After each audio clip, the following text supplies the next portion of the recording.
relying on other people to go and open up doors and build your brand was not great for us. One thing I really learned is that the stress doesn't ever go away. It just kind of morphs into a new type of stress. I see a lot of people quit way too early.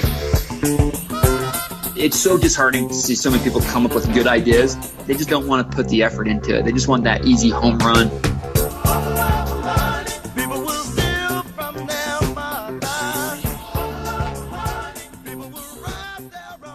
All right. Well, if you're feeling good, why don't you go ahead and introduce yourself and tell us about your company and tell us a little bit about what you do. Okay, sure. I'd love to. Appreciate the opportunity.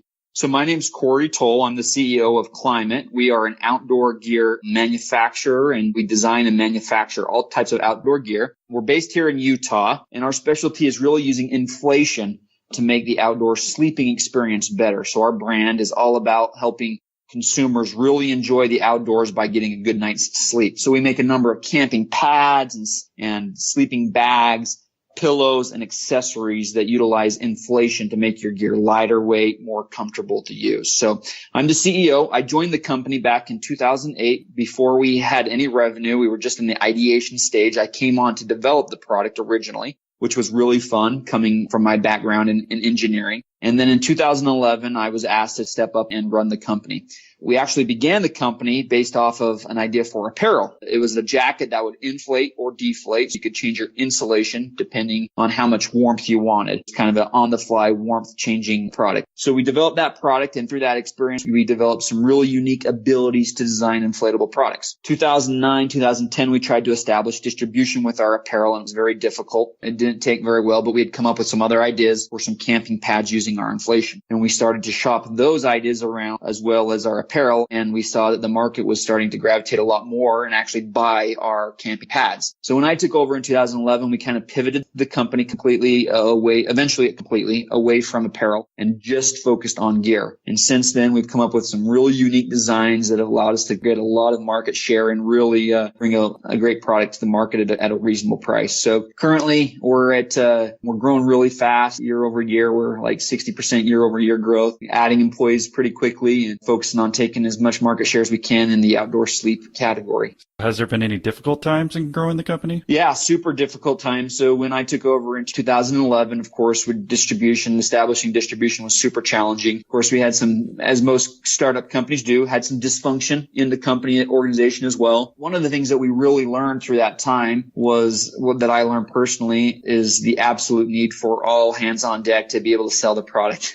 Sounds kind of silly, but it's amazing how many startup companies don't realize the necessity and the lifeblood that sales is to an organization. And that was true for us as well. We liked to develop product and we liked to think that we were a cool brand, but we didn't put the emphasis on sales enough that we needed to. And it wasn't until we kind of went through those growing campaigns and really almost had to shut the doors down that we kind of learned that, and we got really guerrilla-ish in how we approached sales and started knocking on as many doors as we could and started to open up doors one at a time. So those were definitely growing pains, challenging lessons to learn that almost killed the company. Can we talk about that a little bit more? Like, were you closing? Because a lot of people who are listening, they want to learn from those experiences. And a lot of entrepreneurs don't talk about it enough, I think. Could you talk a little bit more about realizing you had to do sales and how close you were?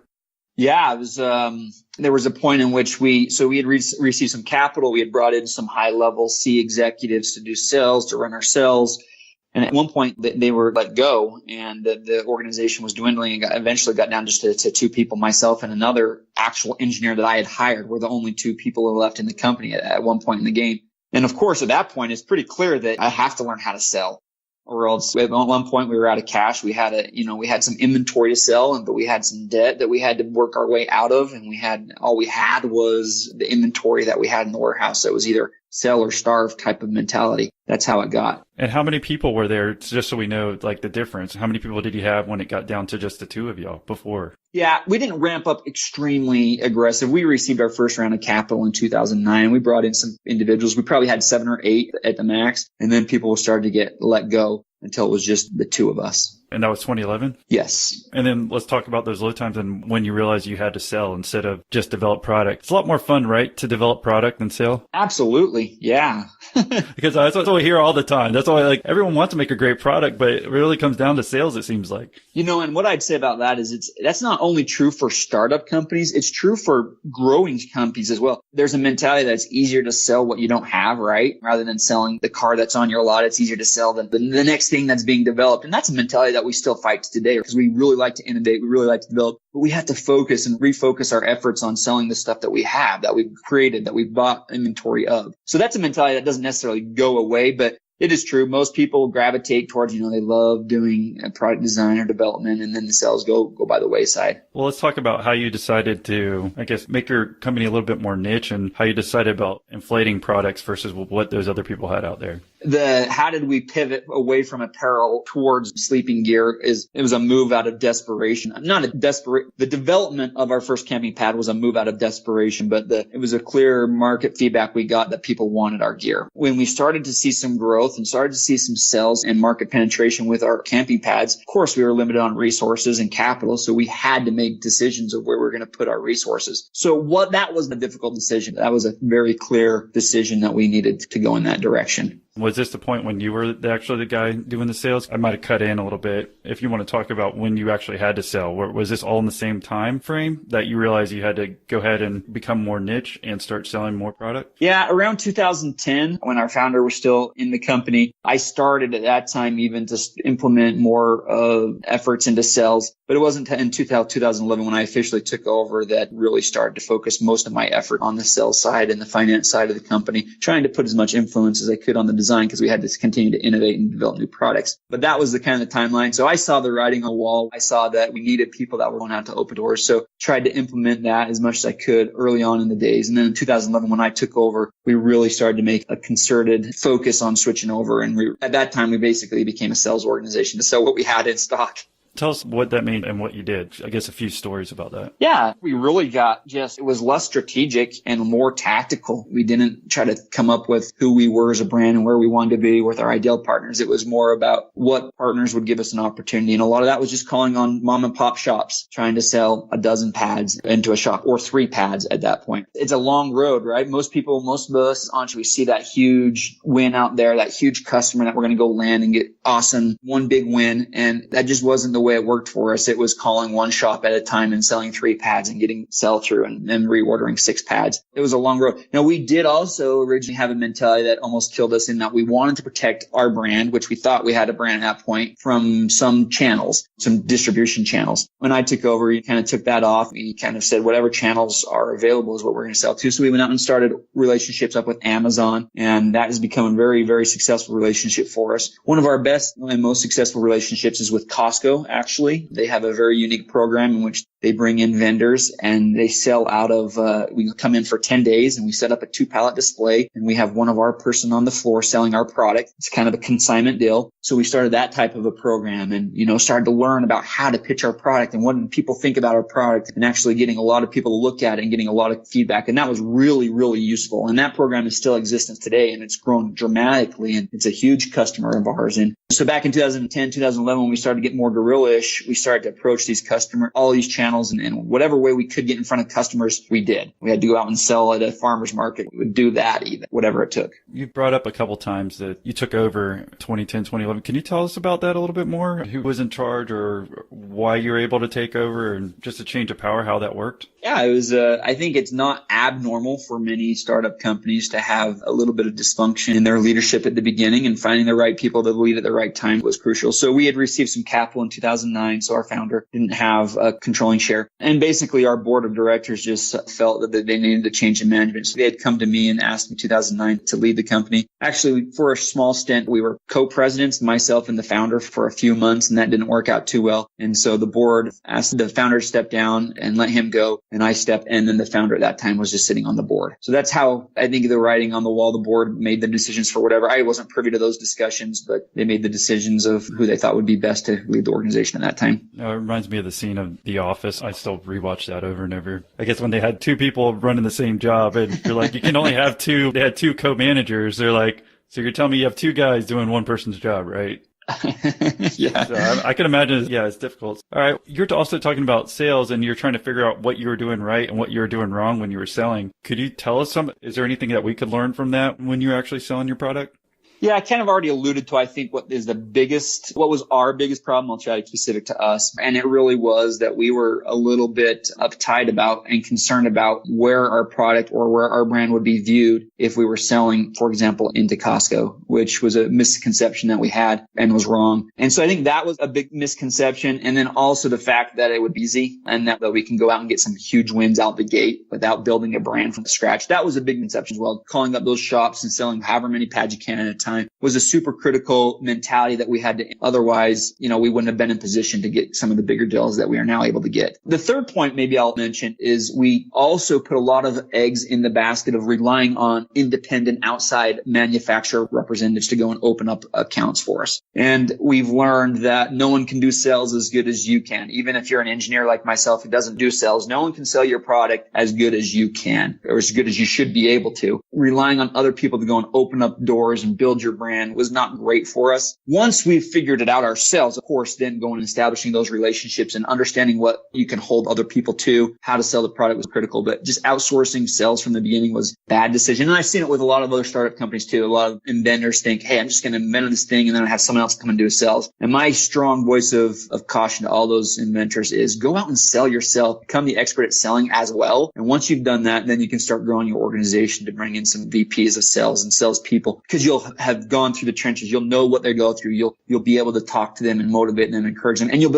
also be able to recognize who's good and who's not rather than just hoping that you get the right good salesperson on staff. So when you're getting those salespeople on staff, what are you looking for now? And I guess what was that transition like from you going to sell? Because you said you're basically the sales guy for a little while. Was your next hire when there's only two of you, another sales guy? Yeah, we quickly did that once we started to get a little bit of success and we had a little bit of budget. We hired a salesperson that we brought in. So we did that not too long. Actually, later into 2011, we had a salesperson on our staff as well. There's only three of you at that point. I don't know if you touched on where y'all located. Yeah, we're in Utah. Where you're just all working out of a small office. If there's three of you, are you in a facility with all your product? Can you tell us a little bit about that? Yeah, we had a small little facility, probably about 3,000 square feet. Most of that was office, but we had a little warehouse that we fulfilled out of. And then eventually we started to expand a little bit and get more warehouse. But yeah, just a small little facility with office space that we had we had committed to. That was one of our debt. We had lease that we had to pay back that we got behind on our rent. And we were stuck in this space that was probably a little big what you needed. And eventually we outgrew it, but we kind of committed to it early on when we had capital and hadn't burned through the capital. So we were stuck in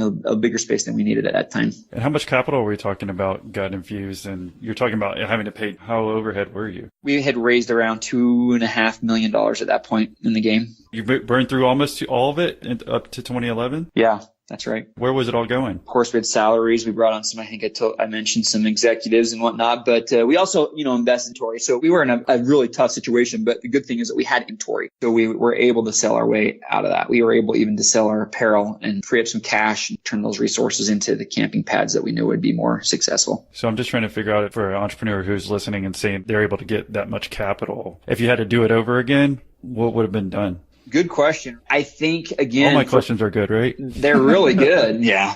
And that one's a challenging one for me to ask. And that's why it's a particularly good one, because I really wasn't in charge between the 2009 and 2011 years. I guess a little bit from the outside in. I mean, I was part of the organization, but I wasn't leading the organization as a CEO. Going back to where we started to have success, and that was going back and getting very guerrilla-ish and everyone being a salesperson. If I could go back, I wish that we would have all focused on doing sales at the beginning and selling product wherever we could. Of course, the things that we learned through those hard times really helped us become who we are now.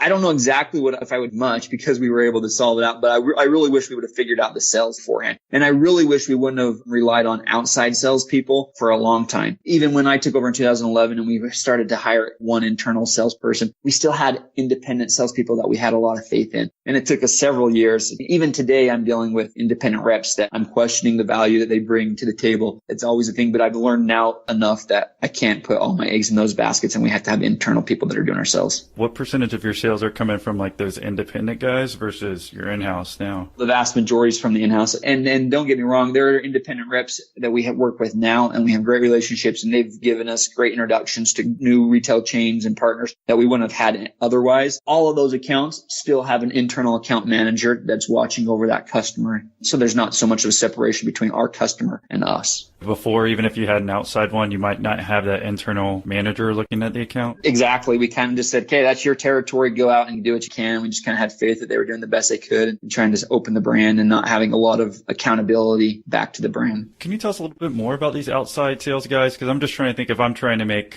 product or a brand similar to yours, I guess I don't know. I don't understand how they first get connected with you as a company. Yeah. Yeah. Do they just come to you, knock on your door, hey, I want to sell your product? Or how do they find out about you? And can you tell us a little bit about that step and process? Most of the reps that we met were at the trade shows that we would go to. So for our industry, it's Outdoor Retailer. They have a summer and a winter one. So of course you have the reps that are there, and they're oftentimes looking for new brands. And of course, as new brands have need, then those marriages just meet up. They were a little more organic. Of course, now we get a little more strategic, and we'll look for reps that are carrying complementary lines, but not ones that will contradict our lines. So now we do the research from our side and go out and find those reps. I don't know if it's that common that reps come to you and looking for your brand. So it is, it is out there, but that's not the way it's played out for us. It's been us going out and find the ones that we've wanted to work with. But in the beginning, it sounds like if you're going to those trade shows, and they're probably approaching you, a lot of those guys. Sure. Yeah. A lot of the small ones that are just trying to pick up brands, right? Any brands, and we're a small one, and we don't have any presence in the Northeast or whatever. So it's like, oh, great. Yeah. You can sell our stuff in the Northeast. It's not that hard of a decision because there's not a lot to lose, other than the fact that if you think all the Northeast sales is going to come from that person, then that's the misconception I think I'm referring to. When you're talking to them and negotiating, do they just take a certain percentage of sales, whatever they sell? Yep, exactly. What's a common percentage that we'd look out for if we were trying to make a product like yours and someone came to us? What would be a fair range? In our industry, it ranges between 3% and 8%, really more 5 to 8%. And if you're talking to an entrepreneur that wanted to start a product company, what would be like the first steps looking back, or what suggestions or tips would you have for them? For starting up a company, other than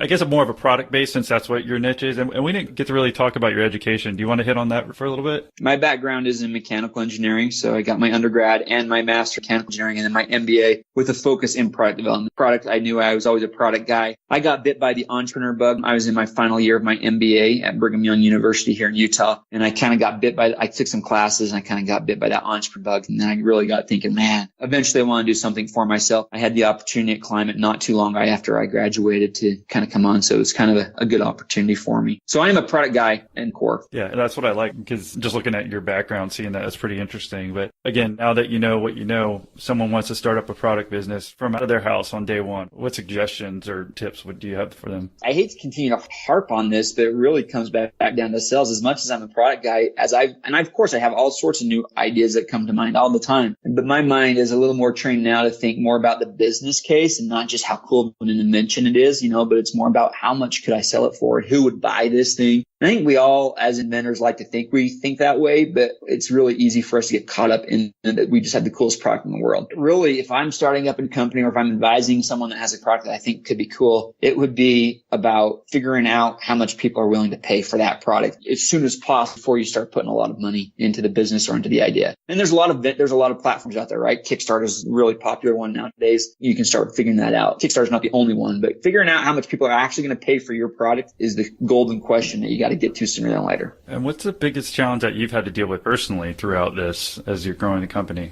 Well, the balance of family and family life and entrepreneurship is a tough one for everyone, I think. I'm really lucky to have a wife that really encouraged me to go the route. So she really supported me. But I see a lot of entrepreneurs fail or quit, I should say, because they have an extreme amount of pressure at home just to bring in a steady income. And that makes it really difficult. And of course, I faced some challenge, probably a little bit less than a lot of entrepreneurs, but it was definitely the stress point of, can I provide for my family while I'm trying to make this work, was the heaviest personal challenge, which is probably true for most people. Was there a part where you were thinking about quitting at Klymit and going to get a regular job that paid? Yeah. So I had confidence confidence that we could pull it out, but I also knew that there was a limited runway that my family would be able to sustain the lack of lifestyle, I guess I should say. So of course, there were times where I would pull up and see what job postings were out there and kind of get a feel for it. But I had a good business partner. I call him my partner. He's our VP of development and also operations now. And I hired him as an intern. He was an engineer. And it was the two of us I mentioned earlier.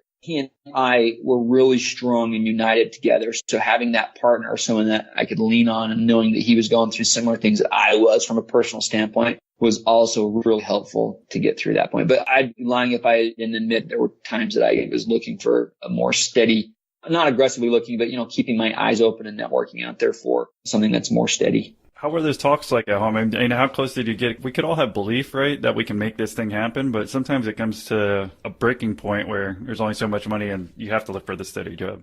Yeah, that's for sure. My wife, my wife's an angel. She was very supportive, and she could see that I was stressed, but she never put additional stress on me. She always had, I guess, a lot of confidence and faith that things would work out and pull it out. So the conversations and the stress, there wasn't a lot of additional stress added to my personal life due to my wife. It's a huge blessing. And if there was, I don't know how much longer we could have done it, but definitely conversations of how's Klymit. I would try to share the wins with her so that she could see that we were making progress in the right way, but not all days were like that. So I tried to, I'll admit sometimes I hid the scary parts and the concerns that I had from her. You're talking about the balancing family life and work life. How was it back then to where it is today? And what's your day-to-day like? One thing I really learned is that the stress doesn't ever go away. It just kind of morphs into a new type of stress. Finding the balance now is just as difficult as finding the balance was back then. It was not like I was working 80 hours a week and now I'm not. It's the same amount of, I would say, the stress really is just in a different way. Now it's all about growth. How do we secure, capital for growth, and how do we sustain the growth and all that kind of stuff? Well, of course, a lot more steady now. We're profitable. We're making good money. We're really growing fast. But how do you sustain that is just a new mentality. I try to maintain balance, probably not great at it some weeks, but trying to make sure that there's family time and not bringing home the stress to family is super critical. The other part of your question was, what's the day-to-day operations? I'm very much of an operator. I like to really keep my hands in on it. I'm trying to teach myself and get myself to take myself out of more of the day-to-day and be more of a strategic driver. So I break up my week basically by different departments. For example, Wednesdays is my sales days. I try to make sure I'm following up with all of our sales guys. I still do some of our sales for our international partners. And so I really try to focus on our sales department on Wednesdays. Tuesdays is my product day with my product guys, go over new product innovations. Thursdays is my finance day. Make sure all of our finances are in order, meet with my finance team. And then Mondays and Fridays are kind of all, marketing and all the other aspects that come in and putting out fires. So I'm kind of a structured person. I don't want any part of the organization to lack. So I found that organizing myself and my way of thinking by department or by day has been helpful and useful. And you talked about the stresses. How do you sustain growth? How do you do it? Yeah, it really comes down to personnel. There's, of course, in every organization, you can only scale so much yourself. And then it's a matter of bringing people in and taking yourself out of the day-to-day operation. The stress really is nowadays is, are we getting the right people? Do we have the right people in the right place? Are we all pointing to the same vision goal? And really, I know that our product is good enough. I know the product will do good on its own, but if we don't have the right people, we can't scale. So nowadays, my stress is more about that. How do we scale the organization personnel standpoint? When you're looking for those personnel, how do you figure that out? How have you done it so far? That's what I'm just trying to get at, because you've had such great growth, right? You said over the last couple of years. Yeah. What have you done well to make that happen? We really made a key strategic hire about 3 years ago. We brought in our VP of sales, and that was a big deal for us because now we knew we could sell. We knew the product would sell, but now we took someone that had experience and knew how to build out an organization that was scalable and hit retail and hit e-commerce, et cetera. So that was a huge hire for us. And I can still remember the day that we made that hire and we were really excited and we had to headhunt him. I knew the person I wanted and I had to go and get him from a different organization. So it was hard to get to that point where we were able to get him an offer that we knew we would attract him and get him happy here. That was a significant deal. And now we still are similar. We're always networking, looking for the people that have the right fit for our culture. But we do somewhat take a shotgun approach when we're looking to hire, and we'll just put an ad out in the local online marketplace and interview as many people as we can and get a feel for what the position's at, what the opportunities are out there to fill positions. Can you talk about this particular person and individual? Like, how did you know he was so great, and why did you want him so much, and how did you know he was going to help so much? Yeah.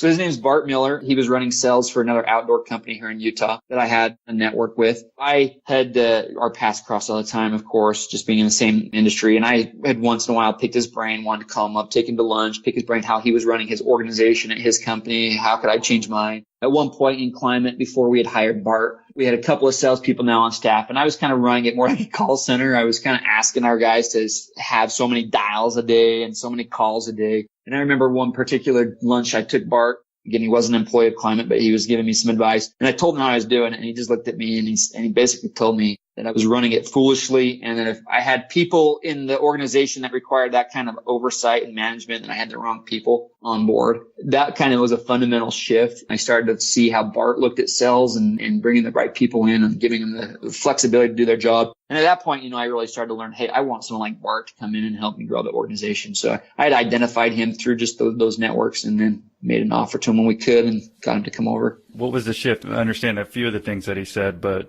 when he came over, did he just clean house right then, try to find the right people? Tell us a little bit about his strategy. So if we're growing our company like yours, that hopefully we can bring someone in like Bart. Yeah, no, he actually didn't clean house. He actually looked at the resources we had on board.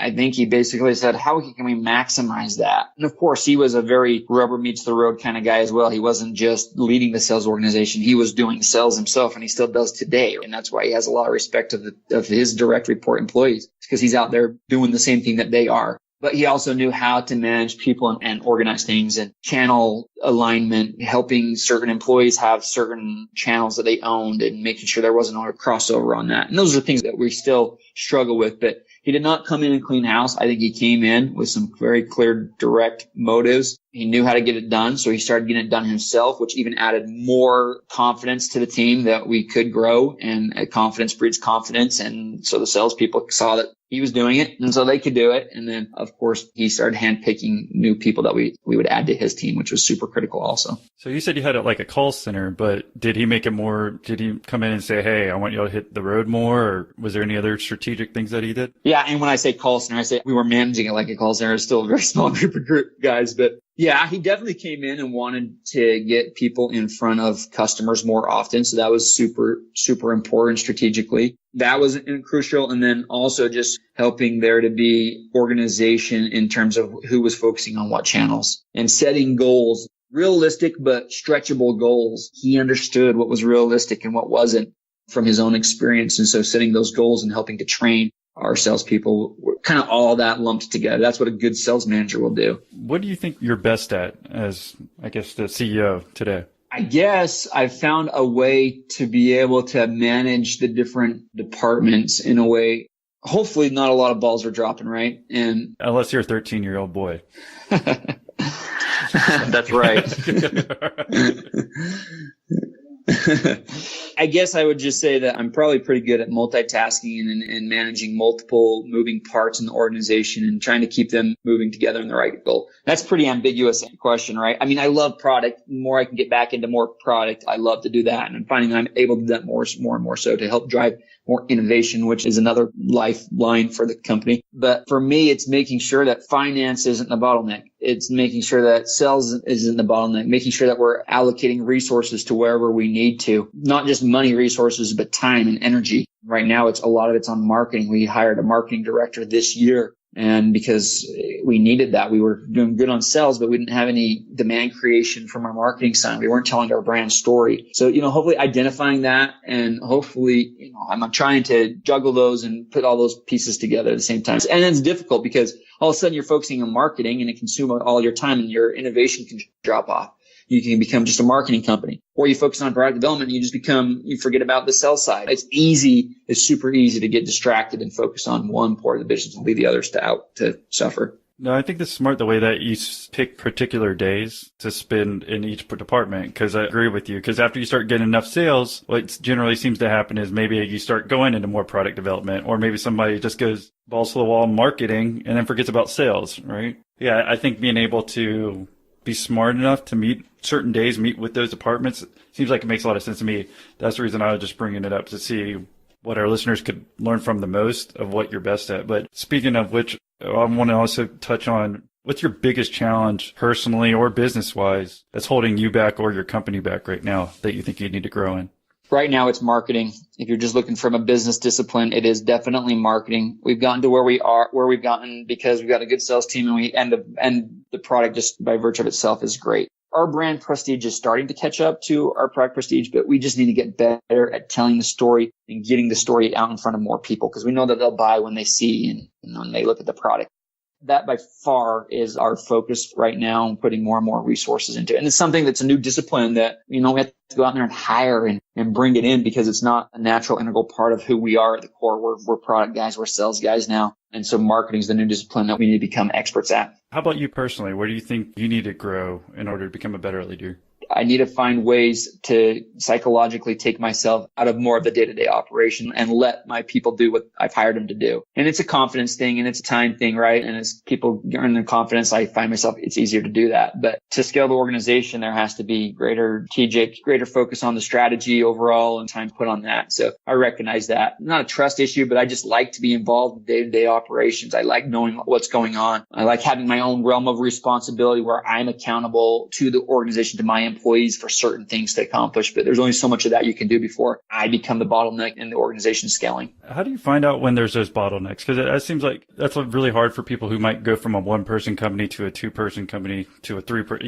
you start realizing you're the bottleneck. But how do you see that today? And what size is your company? Because I don't think we talked about revenues or number of employees. Yeah, we got about 23 employees and we did about 10 million last year in revenue. We'll double that this year, almost double it actually. And how do you look at those bottlenecks now from like a CEO perspective? How do I look at the bottlenecks? Yeah. How do you figure out they're there? I guess you found out the marketing was there, right? How were you able to figure that out? Yeah. I think it becomes pretty clear if you are involved, if you are not siloed in one department of the organization. If you take a step back and look at it, you start to see it pretty clearly. The marketing one was pretty clear just because there was big indications, our web sales wasn't where we wanted to. So you look at the website. Well, your website's not convertible. Why isn't it? Well, we're not telling the story. Well, why don't we tell the story? We don't have graphic design. Well, why don't we have graphic? Because we don't have a marketing department, right? So it's pretty clear when you start stepping back. It's not clear if you're too siloed and too focused on one department. So again, that's how I try to identify that, right? Meeting with innovation guys and seeing what products we have and seeing if that's going to support where we want to go with our sales projections or our goals for 2018 and 2019. Do we have the product that's going to support that? Or is that becoming a bottleneck? And just asking those hard questions, having those management meetings where you're asking those hard questions helps identify them. What question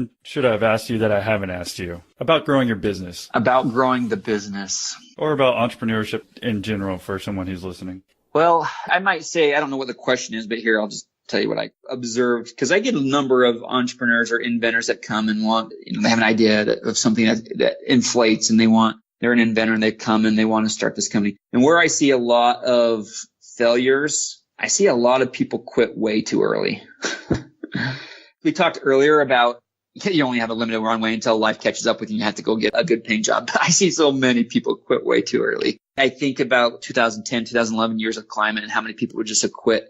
And there was no need to just push through it. If people would just take their ideas and put more effort behind it. It's so disheartening to see so many people come up with good ideas, but they just don't want to put the effort into it. They just want that easy home run where they're going to get a licensing deal and then sit back and rake in the royalties, or they're just going to hit that home run with Walmart and these types of things. And that's the most disheartening thing to me. I guess the question is, what's the number one big reason people fail on entrepreneurship that I've seen? And it's because they just don't give it long enough. They don't try hard enough to do it. Now, you have to be wise enough. You have to know when to pivot. I'm not saying beat your head against a brick wall forever, but I am saying that put your heart and soul into it. And if you see, I am a believer that people can accomplish great things. You'll have to pivot. You'll have to change from what you start out doing. But if you push hard enough through it, if you have the determination to do it, you will succeed. There's everything in the markets out there for you to succeed in this country. When do you see most of those people like quitting? Is it like a couple months in or 6 months in, a year in? When do you see a lot of those people quit that you think should keep going?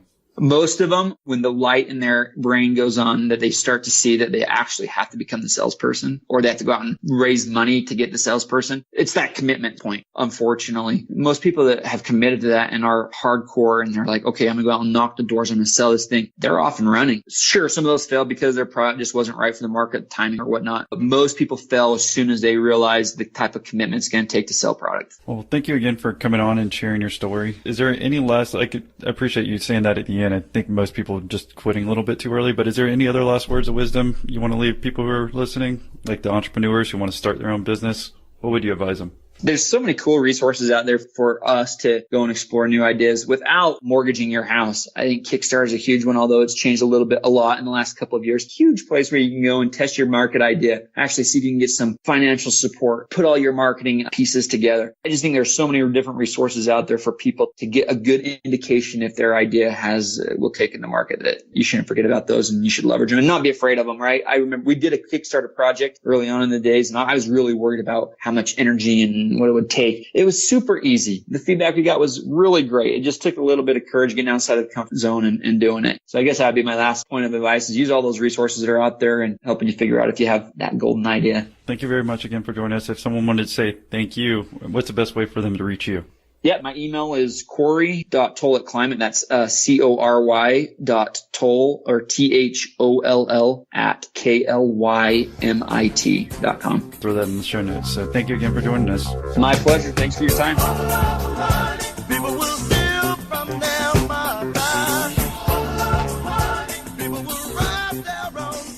Hey there. If you made it to this point in the podcast, well, we know you're a loyal listener, and we really appreciate that. Hopefully you've learned a lot from all these interviews, and we've enjoyed bringing them to you. But right now, we have some serious business to discuss. We're at a crossroads with the podcast. As of today, we're averaging a few thousand downloads per episode. In order for us to keep producing this podcast, we need to average above 10,000 downloads per episode. And we need to hit that mark within the next few months. So here's my ask. If you felt like you've gained any value from any of our past episodes, would you please just take a few minutes to share the podcast with others? How could you share? Well, you could text a friend that listens to podcasts and maybe tell them about our show, or post on Facebook about Millionaire interviews. Or maybe if you're a Reddit lover, you can post in the business or entrepreneurship section, or maybe even the podcast thread there. Or maybe you could share your favorite episode on LinkedIn. And last but not least, if you enjoy sending email, maybe you could email a group of entrepreneurs or people that you think could benefit from listening. Me personally, I just ask people to listen to episode 1, and then if they like it, then go ahead and subscribe, because you'll probably like some other episodes as well. So feel free to share it any way you want. And if every listener right now just got us one more subscriber, then we'd almost be to our goal overnight. So what if we don't hit that mark? Well, we're going to have to eventually shut down the podcast. As much as my team and I have enjoyed bringing you these interviews, we eventually have to make money from this production. So again, if you've gotten any value from the podcast and want to see more episodes in the future, then please take a moment to share our podcast. We'd really appreciate it. And if you have any other suggestions on how we can improve, grow, or monetize the podcast, then feel free to email me at austin@millionaire-interviews.com.